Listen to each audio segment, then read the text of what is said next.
So the initial brief set by the RIBA was to do an architectural piece, in collaboration with the store. So it's to display the kind of what is the benefit to have an architect doing this installation as opposed to a visual merchandiser as they usually do.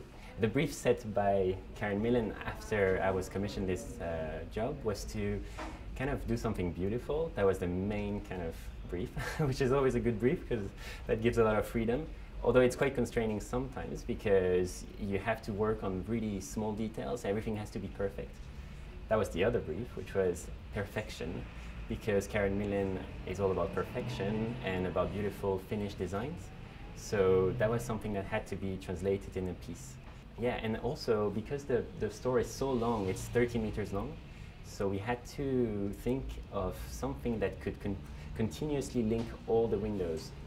The material itself, it's called 3D spacer fabric, and we kind of chose it because, first of all, we had to work with light. The light was really important because, well, basically, with this collection, the idea was that you would, like I said, have a bit of fun and a summery feel.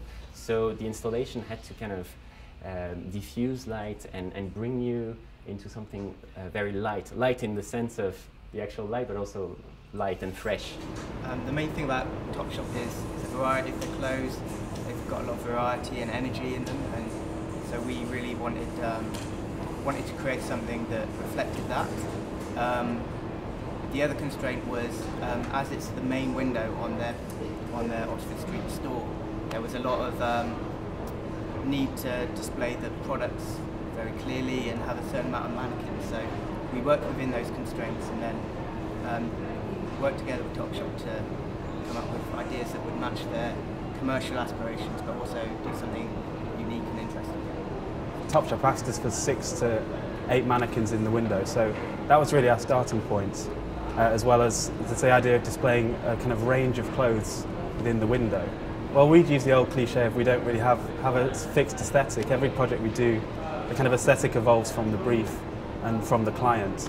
But like, there's a few strands that you can say are repeating in our work, and one of them is we kind of isolate like the idea or the element, and we kind of enlarge that. We play with the idea of amplification, so we make that the main focus, and that's what we've done with this project, and it's what we've done with many of the other ones. And the other idea is that we're interested in recontextualizing quite ordinary things, so that the idea of positioning the mannequin in a way that's never been seen before is something that kind of is a repeating idea that we use in our work. The initial brief for the project from Ferrari was to look at the essence of what makes their brand tick. From our point of view, that gave us a lot of flexibility of getting under the skin of Ferrari and seeing from a personal level what that means. Brands are not just about objects, they're actually about the emotional response. So we were very interested in trying to find how people respond to a very iconic brand.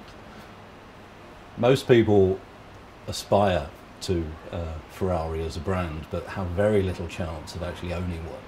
So it's all about that emotional response. And we wanted to look at elements of the passion and the emotion of Ferrari. So it's based on the elements of emotion, it's about sound, it's about senses, about smell, sight, all the things that you'd have with a Ferrari car, but through this installation at an emotional level.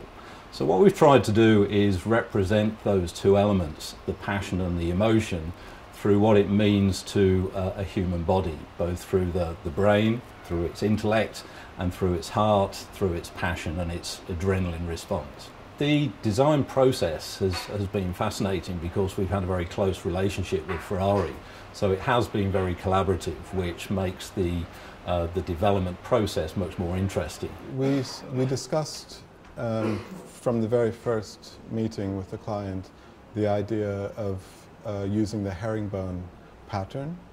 The herringbone pattern is a traditional pattern in men's tailoring, so it's a traditional stitch, and it's also a traditional treatment in architecture. So we quite liked that it was a common theme, and that's something that we could use and develop. we knew that we could develop something that becomes quite unique for Moss Bros. The herringbone is part of their brand, and you can see it in the shop. There's herringbone patterns on the walls, in the finishes of the floors, and even the finish of the window bed is a herringbone pattern. So it was quite obvious that what we wanted to develop.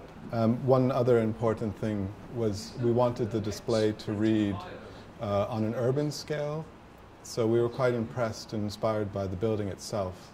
The monumental symmetry of the arch that frames the windows was something that we were quite struck by.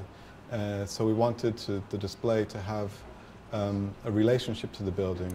We weren't really given a brief by Esprit, we were simply asked to come up with some ideas.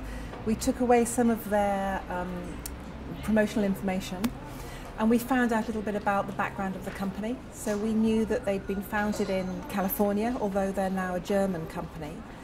And we liked the idea of this Californian start and taking them back to their roots, which was something they were already doing in their own promotional activities.